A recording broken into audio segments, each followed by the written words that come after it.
here from San Diego, and I have a question that I'm sure many of us share. I'm Jak2 for about 3 years diagnosed, although I'm sure I've had it for about 7 or 8 years.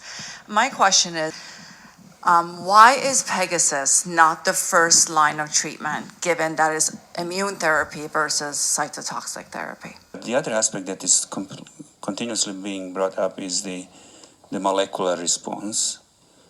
Nobody has shown, as John has outlined already, that the molecular response means anything long-term for the patients with ET or PV. And that has to be taken into together with our inability to deliver interferon for much longer than 5 years on average.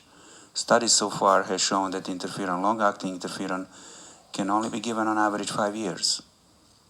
So you are, let's say, 45, and you have a need for cytoreductive therapy, and my first choice will be interferon because you're younger. I don't want you to take hydroxyurea for next 40 years because I'm worried about the skin cancer, which has been proven to be a side effect, right? Squamous cell carcinoma. I'm less worried about acute myeloid leukemia, but it is in my mind, and the guidelines suggest to try to avoid hydroxyurea if you are in 40s, for example. So I would use interferon. But I know that the chance of you being on interferon for 40 years is close to zero. Why? Because the experience is that toxicities still happen. The dropout rate is about 5 to 10% a year, even on a long-acting interferons.